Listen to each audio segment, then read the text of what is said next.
How about Matt Carpenter? What a performance so far in a New York Yankees uniform. This is a guy that we weren't even certain was going to be in baseball until he re-signed with the New York Yankees. And it seems like every time he steps up to the plate, he's hitting the long ball. In fact, he's making history for New York. He became the first player in Yankees history to hit 6 home runs in his first 10 games with the team. He hit 2 yesterday, you saw him, and he has 5 in his last 6 games. Most home runs in the first 10 games with the Yankees. Take a look at the list. Matt Carpenter, of course, we're just talking about it. 2022, he already has 6 home runs in 10 games. You can see the other folks. You gotta love the stash, though. I don't know if this is the best stash in all of baseball right now, kind of a la, Mattingly back in the day when Mattingly was a New York Yankee, but nice stash there as far as the amount of facial hair the New York Yankees allow. He has more home runs this season than former MVPs Freddie Freeman and Josh Donaldson, while hitting as many as Marcus Semien and Adam Duvall. In fact, starting on May 26th, Carpenter has 6 home runs in 30 plate appearances. 6 home runs in 30 plate appearances. The entire Tigers team has just 5 in 540 plate appearances during that span. He tied his career high with 7 ribbies yesterday. The other time he did that was also against the Cubs, so he has the Cubs number. A 3 home run game on July 20th back in 2018. So good for him. Like to see the resurgence of his career, exactly what the New York Yankees needed. You know what the New York Yankees needed? Derek Jeter, ever since he was drafted by this club. A 7-part documentary on Derek Jeter entitled The Captain debuted at the Tribeca Film Festival on Sunday. It will start airing on ESPN and ESPN Plus on July 18th, following the T-Mobile Home Run Derby on ESPN. Of course, when he walked onto the stage at the Tribeca Film Festival, he was greeted with the same chants that echoed throughout Yankee Stadium for his entire career.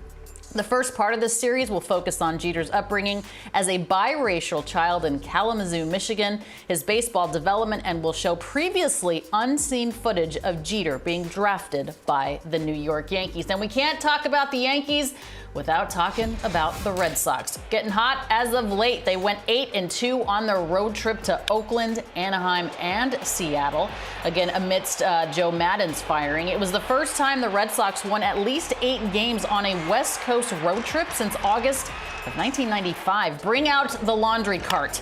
Yesterday, Rafael Devers' 2-run home run off of Paul Sewald in the 8th gave the Red Sox a 2-0 win over the M's.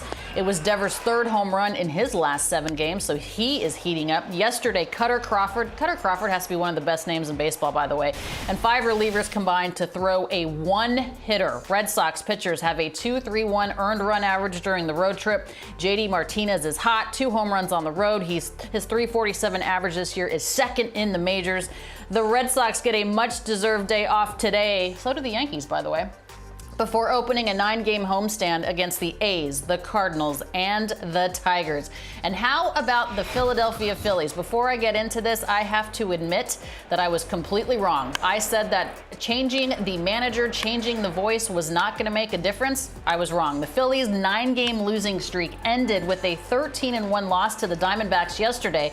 But ever since Joe Girardi was fired and Thompson became the interim manager, they've been on fire. You see what Rob Thompson has done. They won 8 games with him at the helm. Bryce Harper has hit .433, 5 home runs, 13 ribbies during the winning streak. Kyle Schwarber is on fire. Schwarber's on fire during the streak. Phillies pitchers have a 2.56 earned run average, with Zach Wheeler contributing with 2 wins and a 1.50 ERA. The Phillies started 8-0 under Rob Thompson. That's the 2nd best start to a manager's career in MLB history, behind only Joe Morgan of the 1988 Red Sox. No, not the Hall of Famer. All right, tonight the Phillies will look to get back on the winning track when they start a series with the Marlins.